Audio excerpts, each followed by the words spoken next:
جو بھی کام آپ کریں گے ہر کام میں دیکھیں نبی کی سنت کیا ہے، حضور کا طریقہ کیا ہے۔ جب آپ ہر وقت حضور کی سنت اور طریقے کے مطابق ہر کوئی کام کریں گے تو آپ نبی کی یادوں میں زندگی گزاریں گے، تو ان کے تصور میں رہنا کہتے ہیں، ان کے کوچے میں آنا جانا ریاضت اس کو کہتے ہیں۔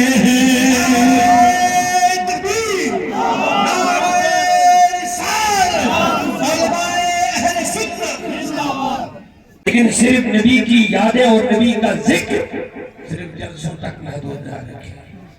مومن وہ ہے جو ہر وقت حضور کی یادوں میں زندگی گزارتا ہے، اور حضور کی یادیں ہی کے بعد ارادہ فرمایا اب صحابہ میں تقسیم کریں۔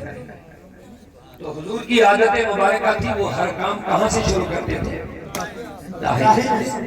لیکن ہر وقت جب مجلس لگتی تھی تو ہر وقت داہنی طرف کون بیٹھتا؟ اتفاقاً آج ہی ابو بکر بہینے سائڈ میں بیٹھے ہیں، دائنے سائڈ میں 8 سال ہے، کیونکہ مجلس میں سب سے افضل ہے، اعلیٰ ہے، لیکن یہ بہینا سائڈ ہے۔ میں نے دائنے سائڈ کے لیے خود بولا ہوا ہے، اگر حضور چاہتے کسی کو بھی دیتے، اعتراض کوئی ان اعطی ابا بکر، سبحان اللہ۔ اے بچے، کیا آپ اجازت دیں گے؟ ہم اجازت مانگ رہے ہیں، کیا اجازت ہے کہ یہ جو میں نے جھوٹا بنایا اپنے منہ سے لگایا، یہ میں اب ابو بکر کو پہلے بلاؤں کیونکہ بڑے شرف والے ہیں محفل میں، آپ کی اجازت سے؟ اب وہ بچے کا پیار بھرا جواب، محبت بھرا جواب عرض کرنے لگے، میرے آقا اگر اس کو تو آپ نے جھوٹا نہ بنایا ہوتا، منہ سے نہ لگایا ہوتا، مجھ سے اجازت مانگتے، میں کہہ دیتا کسی کو بھی دے دے، آپ کی مرضی ہے، لیکن میرے نبی تیرے لب لگ گئے، اب تب تک میں کسی کو پینے کی اجازت نہ دوں گا جب تک اپنا حصہ نہ لے لوں گا۔ اس کے اعلیٰ حضرت علماء اہل سنت بچوں کی بات چل رہی تھی، میں آیت کی طرف واپس آتا ہوں اور اس کو قدمے سخنے دامے درہمے بھرپور تعاون کریں گے، اور آپ کے لیے بھی ہمارے لیے بھی پوری قوم و ملت کے لیے یہ ادارہ انشاءاللہ روشن مینارہ بنے گا، اور ہم اس روشنی میں چلیں گے آگے تو انشاءاللہ دنیا و آخرت کی کامیابی سے ہم کنار ہو جائیں گے۔ نستغفر اللہ نتوب الیہ، لا الہ الا اللہ محمد رسول اللہ۔ میں اب آپ کے اور مہمان خصوصی کے درمیان زیادہ دیر حائل نہ رہنا چاہتا ہوں، بڑی خوشی ہے، ہم ان کو پھر ایک بار خوش آمدید کرتے ہیں اور امید رکھتے ہیں کہ ان کا آنا ہمارے لیے ہدایت، نجات اور کامیابی کا ذریعہ بنے گا۔ السلام علیکم۔ سب کی بارگاہ میں ادب سے سلام پیش کرتا ہوں، السلام علیکم ورحمۃ اللہ۔ حضرات گرامی، میں اور آپ کتنے بڑے خوش نصیب ہیں کہ جن کو مولانا محمد دین نوری صاحب نے ایک نہیں بلکہ دو عظیم اور نورانی چہروں کا دیدار کروایا۔ ہم اس چیز کے لیے مولانا محمد دین صاحب کا تہ دل سے شکر گزار ہیں، کیونکہ پورے جموں کشمیر کو حضرت علامہ مولانا سید امین القادری صاحب جو کہ مہاراشٹر مالیگاؤں سے ہمارے بیچ میں آل رسول تشریف فرما ہیں، جن کے دیدار کے لیے پورا جموں کشمیر ترس رہا تھا، مولانا محمد دین کا تہ دل سے شکر گزار ہیں کہ جنہوں نے حضرت کے نورانی چہرے کا ہم گنہگاروں کو دیدار فرمایا۔ اور آج دو عظیم ہستیاں اسٹیج پر ہیں۔ کسی شاعر نے کیا یہ خوب کہا، ندامت ہے گناہوں پر مگر نازا ہوں قسمت پر، ندامت ہے گناہوں پر مگر نازا ہوں قسمت پر، میرے ہاتھوں میں ہے دامن تمہارا یا رسول اللہ، میرے ہاتھوں میں ہے دامن تمہارا یا رسول اللہ۔ حضرات گرامی، بلا کسی تاخیر کے محمد دین نوری صاحب نے یہاں پر بلایا۔ آپ جانتے ہیں اس مدرسے میں آپ دن اور رات اپنی جائز کمائی سے اس مدرسے کی مدد کرتے ہیں۔ ہم وقت آپ مولانا محمد دین صاحب کے ساتھ کھڑے رحمت الزہرا چنگرا نیو گجر بستی اس مدرسے نے ان سال 11 بچیاں اس مدرسے سے ہدایت قرات سے جو ہے کہ فارغ ہو رہی ہیں۔ سبحان اللہ۔ مولانا سید امین القادری صاحب اور ساتھ میں حضرت علامہ مولانا الشیخ عبدالرشید داؤدی صاحب کے مبارک ہاتھوں سے ان کی بچیوں کو دستار جو ہے کہ ملے گی. سبحان اللہ. کسی شاعر نے کئی خوب کہا تھا، تربیت کے پھول جب بچوں میں کھلتے ہیں، تربیت کے پھول جب بچوں میں کھلتے ہیں تو وہ سماج میں اپنی خوشبو بکھیر دیتے ہیں، وہ سماج میں اپنی خوشبو بکھیر دیتے ہیں. رضیہ فاطمہ بنت محمد شادی لچھی پور سے، جو یہاں پر جن کی بچی نے جو ہے کہ قرآت کی دستار حاصل. شہر بانو بنت محمد علی باغ بنی کٹھوعہ سے، جس نے قرآت کی دستار حاصل کی ہے. بڑے خوش نصیب ہے آپ کو دو عظیم ہستیوں کے ہاتھوں سے آج دستار کی جو ان کے سند مل رہی ہے. نازیہ فاطمہ بنت محمد شریف ضلع ریاسی ماحول، جو اس بچی نے یہاں سے قرآت کی دستار حاصل کی ہے. فاطمہ زہرا بنت شاہ دین نگری چک تحصیل ضلع کٹھوعہ، اس بچی نے یہاں سے قرآت کی دستار حاصل کی ہے. اس کے بعد رقیہ فاطمہ بنت محمد طالب ہریا چک تحصیل ضلع کٹھوعہ، جس بچی نے یہاں سے قرآت کی دستار حاصل کی ہے. سابیہ فاطمہ بنت محمد سیف لچھی پور، جس بچی نے یہاں سے قرآت کی دستار حاصل کی ہے. اور زلفہ فاطمہ بنت محمد مکھن دین ہریا چک، جس بچی نے یہاں سے قرآت کی دستار حاصل کی ہے. میں ہمیشہ یہاں سے بچیاں فارغ ہو، ہم مبارک دیتے ہیں، آپ عوام کو بھی مبارک دیتے ہیں جو آپ ہمہ وقت مولانا محمد دین صاحب جب بھی آپ کے پاس آئے، آپ ان سے کندھے سے کندھا ملا کر کانفرنس جو مولانا محمد دین صاحب مناتے ہیں، اس کانفرنس میں ہمیشہ آپ جڑے رہیں، اس مدرسے کا ساتھ دیتے رہیں. آپ سب کا اور کی زیارت کر رہے ہیں. آپ ہاتھوں کو یہاں کر کے دیں یا رسول اللہ. ایسے نہیں مٹر کر کے اہل اسٹیج بھی سب کہہ دیں یا رسول اللہ، اور بردواز سے کہہ دیں یا رسول اللہ. 4 مصرے پڑھتا ہوں، قدرہ میں حاضر دیجئے. شاعر کہتا ہے سمجھ میں کچھ نہیں آتا کہ ماجرا کیا ہے. میرے حسین بتائیں فنا اور بقا کیا ہے. لب حسین نے نیزے پہ جب پڑھا قرآن تو یزیدی سوچ میں گم تھے، پھر کٹا کیا ہے. یزیدی سوچ میں گم تھے، پھر کٹا کیا ہے. آئیے حضرت گرامی وقار بنا کسی تاخیر کے مہاراشٹر ممبئی سے آنے والے مہمان خصوصی حضرت علامہ مولانا سید امیر القادری صاحب قبلہ کا خطاب نایاب سننے کے لیے تیار ہوا. مسئلہ آگے سے پیچھے، دائیں سے بائیں، نعرہ محبت بلند کریں. نعرہ تکبیر، رسالت، مشرق اعلیٰ حضرت اور اہل سنت. لبیک لبیک یا رسول اللہ، لبیک لبیک لبیک یا رسول اللہ، لبیک لبیک لبیک یا رسول اللہ.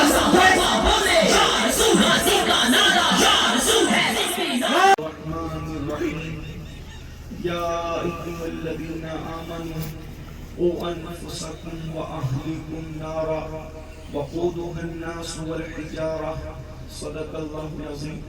غوث اعظم کمنی بے سر و ساما مددی قبلہ سیادت خلاصہ کائنات فخر موجودات حضور احمد مجتبی محمد مصطفیٰ ارواحنا فدا صلی اللہ تعالی علیہ وآلہ وصحبہ وبارک وسلم کی بارگاہ بے کس پناہ میں جس طریقے سے میں پڑھا ہوں سب مل کر میرے ساتھ پڑھیں.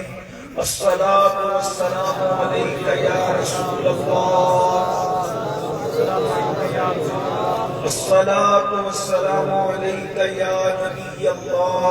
الصلاة والسلام عليك يا نبي الله. والسلام عليك يا حبيب الله. الصلاة والسلام عليك يا حبيب الله. وأصحابك يا نور الله. وعلى آلك وأصحابك يا نور الله. صلی اللہ تعالی علیہ وسلم. ان کی مہک نے دل کے غنچے کھلا دیے ہیں، سبحان اللہ. چل دیے ہیں، مجھے بسا دیے ہیں، ایک دل ہمارا کیا ہے آزار اس کا کتنا، تم نے تو چلتے پھرتے مردے جلا دیے ہیں، ہم سے فقیر بھی اب پھیری کو اٹھتے ہوں گے، اب تو غنی کے در پر بستر جما دیے ہیں، دولہا سے اتنا کہہ دو پیارے سواری روکو، مشکل میں ہے براتی پرخار وادیے ہیں، آنے دو یا ڈبو دو اب تو تمہاری جانب، آنے دو یا ڈبو دو اب تو تمہاری جانب، کشتی تمہیں پہ چھوڑی لنگر اٹھا میرے قریب سے کر قطرہ کسی نے مانگا، دریا بہا دیے ہیں دربے بہا دیے ہیں، اللہ کیا جہنم اب بھی نہ سرد ہوگا، اللہ کیا جہنم اب بھی نہ سرد ہوگا، اللہ کیا جہنم اب بھی نہ سرد ہوگا، رو رو کے مصطفیٰ نے دریا بہا دی ہے۔ آج کی یہ محفل جامعہ اہل سنت گلشن فاطمہ الزہرا للبنات اس کے رضا پوشی کے موقع پر محفل منعقد ہے، مجھ سے پیشتر ہماری جماعت کے ایک عظیم عالم دین جس پر تمام جماعت اہل سنت کو ناز ہے، حضرت علامہ عبدالرشید داؤدی صاحب، ہمارے برادر طریقت، اللہ تعالیٰ انہیں عمر نو عطا فرمائے اور مزید اللہ ان سے ہم سب سے دین کا کام لے، ان کا خطاب آپ نے سماعت کر لیا ہے، اور تھوڑی دیر جتنے وقت میں عصر کا ٹائم شروع ہونا ہے، تھوڑی دیر شاید گھنٹہ بھر آپ کی خدمت میں کچھ معروضات پیش کرنے کی سعادت حاصل کریں گے۔ 11 بچیوں نے قرأت کا کورس مکمل کیا، ایسا ہمارے مطیب صاحب نے اعلان کیا، اس پر میں تمام منتظمین کو بالخصوص حضرت مولانا دین محمد صاحب کو ہدیہ تبلیغ پیش کرتا ہوں اور دعا کرتا ہوں کہ اللہ اس ادارے کو اور خوش عقیدہ مسلمانوں کے جتنے ادارے پوری دنیا میں چلتے ہیں، جتنی تنظیمیں چلتی ہیں، اللہ سب کو دین بیان میں راہبری کرے، اللہ ہر دین کی خدمت کرنے والے کی مدد کرے، ہم سب کا حامی و ناصر ہو۔ میں نے جس آیہ کریمہ کی تلاوت کی ہے سورہ تحریم شریف سے، اللہ تعالیٰ اس کے متعلق مجھے حق کہنے اور آپ سب کو حق سن کر اس پر عمل کرنے اور اسے عام کرنے کی توفیق عطا فرمائے۔ مجھے نہیں پتا ہے کہ آپ لوگ کس طرح کی گفتگو سننے کے عادی ہیں، لیکن چونکہ میں آپ کے علاقے میں پہلی بار آیا ہوں اور میں یہ چاہتا ہوں کہ اس علاقے میں جو پہلی مرتبہ حاضر ہوں آپ کے گاؤں میں، تو کچھ ایسی بات کر لیتے ہیں جس سے آپ کا بھی بھلا ہو جائے اور میرا بھی بھلا ہو جائے۔ اس وقت پوری دنیا کے اندر علماء، خطبہ، مقررین، مفکرین، دانشور رونا روتے ہیں کہ ہماری قوم ہر دن گناہوں کے دلدل میں ڈوبتی جا رہی ہے۔ گناہ اتنے عام ہو چکے ہیں کہ اقبال نے سبھی پہلے کہا تھا یہ مسلمان ہے جسے دیکھ کے شرمائیں یہود، یعنی کافر ہمارا مذاق اڑاتے ہوں گے کہ یہ بھی کوئی قوم ہے۔ وہ کون سا گناہ ہے جو مسلم امہ کے اندر موجود نہیں ہے؟ ہر قسم کا گناہ موجود ہے، جن گناہوں کی وجہ سے دوسری قوموں پر عذاب آیا، اور چیزہ چیزہ جو گناہ انفرادی طور پر دوسرے انبیاء کی قوموں میں موجود تھے، وہ سارے گناہ اجتماعی طور پر اس امت میں جمع ہو گئے۔ قوم لوط پر جو پتھر برسے تھے جس گناہ کی وجہ سے، وہ گناہ بھی میری قوم کے اندر موجود ہے۔ شعیب علیہ السلام کی قوم کو جس بنیاد پہ ہلاک کر دیا گیا تھا، وہ گناہ بھی ہماری قوم میں موجود ہے۔ نوح علیہ السلام کی قوم کو جس گناہ کی بنیاد پر تباہ اور برباد کر دیا گیا تھا، وہ گناہ بھی ہماری قوم میں موجود ہے۔ کن کن گناہوں پر تذکرہ کیا جائے؟ جن قوموں کے چہرے سور اور بندر کی طرح کر دیے گئے تھے، وہ سارے گناہ، اور جن گناہوں کی بنیاد پر وہ سارے گناہ ہماری قوم کے اندر موجود ہیں۔ ہم گناہ کیوں کرتے ہیں؟ سب سے پہلی بات، ہم گناہ کیوں کرتے ہیں؟ ہم سب گناہ کرتے ہیں، ہم سب گنہگار ہیں، سب گناہ کرتے ہیں۔ کیوں کرتے ہیں؟ مجھے جو بات سمجھ میں آئی کہ اللہ اور اس کے رسول کی بات پر ہمیں جیسا یقین ہونا چاہیے ویسا یقین ہمیں نہیں ہے، اسی لیے شاید ہم گناہ کرتے ہیں۔ اللہ کے رسول کی بات پر توجہ کرنا، جیسا ایک مومن کامل کو یقین ہونا چاہیے ویسا یقین ہمارے دلوں کے اندر شاید نہیں ہے، اس لیے ہم گناہ کے دلدل میں پھنستے جا رہے ہیں۔ اور رسول اللہ کی بات پر کیسے یقین ہونا چاہیے؟ ایک بات سمجھ لیں، جتنا یقین ہمیں اپنی ماں کا بیٹا ہونے پر ہے، جتنا یقین ہمیں اپنی ماں کا بیٹا ہونے پر ہے، اس سے زیادہ یقین ہمیں اللہ کے رسول کی باتوں پر ہونا چاہیے۔ اگر اللہ کے رسول صلی اللہ علیہ وسلم یہ فرما دے دن کے وقت کہ رات ہو گئی تو امتی کے لیے لازمی ہے کہ وہ بے شک ہے کہ رات ہو چکی ہے، اس لیے کہ ہماری آنکھیں خطا کر سکتی ہے لیکن رسول اللہ کی زبان کبھی خطا نہیں کر سکتی۔ ہمارے نبی اتنے سچے ہیں، اتنے سچے ہیں، اتنے سچے ہیں کہ ان کی سچائی کی گواہی ان کے دشمن بھی دیتے نظر آتے ہیں۔ ایسا نہیں ہوگا کہ رسول اللہ دن کے وقت رات کہہ دے، یہ صرف سمجھنے سمجھانے کی بات ہے۔ اللہ کے بندوں، پتھر پر بنی ہوئی لکیر مٹ سکتی ہے لیکن مصطفیٰ جان رحمت صلی اللہ علیہ وسلم کی زبان سے نکلے ہوئے جملے کبھی نہیں بدل سکتے۔ انہوں نے جن کو جنتی کہہ دیا اس کے جنتی ہونے میں کوئی شک نہیں، انہوں نے جس کو جہنمی کہہ دیا اس کے جہنمی ہونے میں کوئی شک نہیں۔ آپ تعبیر کرتے پھریں، حضور علیہ السلام کی زبان سے جو نکل گیا سو نکل گیا۔ آئیے حضور کی بات پہ کتنا یقین کرنا چاہیے، ایک مثال کے ذریعے سے آپ کو بتاتا ہوں۔ یقین کرنا سیکھو، انشاءاللہ زندگی گناہوں کے دلدل سے نکل جائے گی، گناہ کے دلدل سے باہر آ جاؤ گے، جرائم کے دلدل سے باہر آ جاؤ گے۔ میرے بھائیوں، جہاں گناہ ہے وہاں فنا ہے، گنہگار ہی ہوتا ہے۔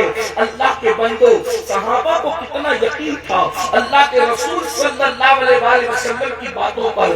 ایک دیہاتی سے اللہ کے رسول علیہ السلام گھوڑا خریدتے ہیں، دوسرے دن وہ دیہاتی انکار کر جاتا ہے کہ میں نے تو آپ کو بیچا ہی نہیں۔ اللہ کے رسول فرماتے ہیں میں نے تجھ سے خریدا، وہ کہتا ہے میں نے بیچا ہی نہیں۔ جب حضور علیہ السلام خرید رہے تھے اس وقت تو کوئی موجود نہیں تھا، لینے والے نے لیا، دینے والے نے دیا۔ جب گفتگو بڑھی وہاں سے حضرت سیدنا خزیمہ کا گزر ہوا، وہ کہتے ہیں یا رسول اللہ صلی اللہ علیہ وسلم آپ کے چہرے پہ میں کچھ آثار دیکھ رہا ہوں، وجہ کیا ہے؟ میرے آقا فرماتے ہیں اس دیہاتی سے میں نے گھوڑا خریدا، اب یہ انکاری ہے، یہ کہتا ہے میں نے نہیں بیچا اور یہ کہتا ہے گواہ پیش کریں۔ اللہ اکبر! اور میں نے جس وقت خریدا تھا کوئی موجود نہیں تھا، گواہ کہاں سے لائے؟ اللہ اکبر! سیدنا خزیمہ کہتے ہیں میں گواہی دیتا ہوں آپ نے گھوڑا خریدا ہے، یا رسول اللہ میں گواہی دیتا ہوں آپ نے گھوڑا خریدا ہے۔ آقا نے خود فرمایا تم جب موجود نہیں تھے تو تم کیسے گواہی دے سکتے ہو کہ میں نے گھوڑا خریدا ہے؟ عرض کی یا رسول اللہ آپ نے کہہ دیا اللہ ہے، آپ کے کہنے پہ بن دیکھے میں نے مان لیا، آپ نے کہا فرشتے ہیں بن دیکھے میں نے مان لیا، قرآن اللہ کی کتاب ہے ہم نے مان لیا، جبریل کا وجود ہے ہم نے مان لیا۔ یعنی جب آپ کے کہنے پر غیب کی خبروں پر اور آسمانی خبروں پر میں یقین کرتا ہوں تو گھوڑا خریدنا تو چھوٹی سی بات ہے، میں گواہی دیتا ہوں کہ آپ نے گھوڑا خریدا ہے۔ حضور علیہ السلام اتنے خوش ہوئے، ارشاد فرمایا آج کے بعد دو مردوں کے برابر تیری گواہی کو قرار دیا جاتا ہے، یعنی جس کے حق میں گواہی دے دے اب کسی دوسرے کو گواہی دینے کی ضرورت نہیں ہے۔ اتنا یقین تھا۔ اب یہ یقین کی بات آپ کے اگر سمجھ میں آ گئی، ایک اور مثال کے ذریعے سے آگے بڑھتے ہیں۔ اللہ اکبر! مولا کائنات سید السادات سیدنا علی کرم اللہ تعالی وجہہ الکریم رات کی تاریکی میں اپنی داڑھی کو پکڑ کر اتنا روتے تھے آخرت کی فکر کر کے۔ کہنے والے کہتے ہیں جیسے کسی ماں کا اکلوتا بچہ مر جائے تو وہ کیسے بچے کی یاد میں بلکتی ہے، مولا کائنات آخرت کو یاد کر کے یوں روتے تھے۔ کسی نے کہا کسی کو سانپ ڈس دے تو سانپ کا ڈسا ہوا کیسے تڑپ تڑپ کے روتا ہے، مولا کائنات آخرت کی فکر میں یوں روتے تھے۔ کسی نے کہا علی آپ کی راتیں تڑپ تڑپ کر گزرتی ہیں، آپ کی راتیں موت کی یاد میں آخرت میں آہیں بھر کے گزرتی ہیں، کبھی کوئی ایسی بھی رات آئی تھی جب آپ سکون سے سوچتے، آپ اطمینان سے سوچتے، آپ چین سے سوچتے، تو مولا کائنات فرماتے ہیں ہاں ایک رات ایسی آئی تھی جب میں سکون سے سویا تھا۔ کہا وہ کون سی رات تھی؟ تو کہا ہجرت کی رات تھی جب رسول اللہ نے مجھے اپنے بستر پہ سلایا تھا، اس رات میں بہت سکون سے سویا تھا۔ لوگوں نے کہا حضرت حیرت ہے، وہی تو رات آپ کی زندگی کی سب سے پرخطر رات تھی، وہ پرخطر رات جب دشمن چاروں طرف سے تلوار لے کر کے کھڑے ہیں، اس وقت آپ کو سکون کی نیند کیسے آ گئی؟ اس وقت آپ کو چین کی نیند کیسے آ گئی؟ کبھی بھی حملہ ہو کے آپ کا قتل ہو سکتا تھا۔ مولا کائنات نے فرمایا وہ تلواروں کو لے کر کے کھڑے تھے مگر مجھے خوف نہ تھا۔ کیوں؟ جب رسول اللہ مجھے بستر پہ سلا رہے تھے تو ارشاد فرمایا تھا علی میرے بستر پہ سو جاؤ، صبح اٹھنا، صبح اٹھنا، صبح اٹھنا اور سب کی امانتیں لوٹا کر کے فلاں مقام پر ملنا۔ جب رسول اللہ نے کہہ دیا کہ صبح اٹھنا تو میرا یقین تھا صبح تک علی کو موت نہیں آ سکتی، کیونکہ اللہ کی زبان سے نکل گیا ہے، تمہارے منہ سے جو نکلی وہ بات ہو کے رہی۔ جب نبی نے کہہ دیا صبح اٹھنا تو علی کو یقین تھا کہ رات کو علی پر کوئی حملہ نہیں کر سکتا اور حملہ کرنے والا کامیاب نہیں ہو سکتا۔ دیکھو یہ مومن کا یقین ہوتا ہے۔ اب یہ یقین کی بات آ گئی تو اب اصل عنوان کی طرف آتے ہیں۔ میرے بھائی جب ایک مومن کو اللہ کے رسول کی بات پر اتنا یقین کرنا چاہیے تو اب ذرا چند حدیثیں دل کے کانوں سے سن لیں۔ اب اللہ کے رسول کی بات ہر بات سچی ہے نا؟ بولو ہر بات سچی ہے نا؟ اور اس پر یقین رکھتے ہیں نا؟ تب اللہ کے رسول صلی اللہ علیہ وسلم فرماتے ہیں اللہ اکبر، جہنم کے اندر ایک جنگل ہے، جہنم کے اندر ایک جنگل ہے، اس جنگل کو وادی غی کہتے ہیں۔ اللہ اکبر، یہ غی نام کا جنگل ہے۔ ذرا سوچو تو صحیح، اگر انسان زمین کے اوپر جنگل دیکھے تو جنگل کتنا خطرناک لگتا ہے، جنگل میں وحشت لگتی ہے، جنگل میں بے چینی لگتی ہے، جنگل میں بے قراری لگتی ہے۔ مسلمانوں سنو سنو، صادق و مصدوق مصطفیٰ کریم رؤوف الرحیم صلی اللہ علیہ وسلم فرما رہے ہیں جہنم کے اندر ایک وادی ہے جسے وادی غی کہتے ہیں۔ یہ غی کا جنگل ہے اور اس جنگل کے اندر ایک وادی ہے، اس وادی کو وادی حبحب کہتے ہیں۔ اور یہ وادی حبحب کیا ہے؟ غیب کا نبی فرما رہے ہیں، خاتم النبی فرما رہے ہیں۔ اللہ اکبر، یہ وادی حبحب وہ وادی ہے جب جہنم کی آگ ٹھنڈی پڑنے لگتی ہے تو اللہ پاک فرشتوں کو حکم دیتا ہے کہ جہنم کی آگ ٹھنڈی پڑنے لگتی ہے، اللہ فرشتوں کو حکم دیتا ہے وادی حبحب کو تھوڑا سا کھول دو۔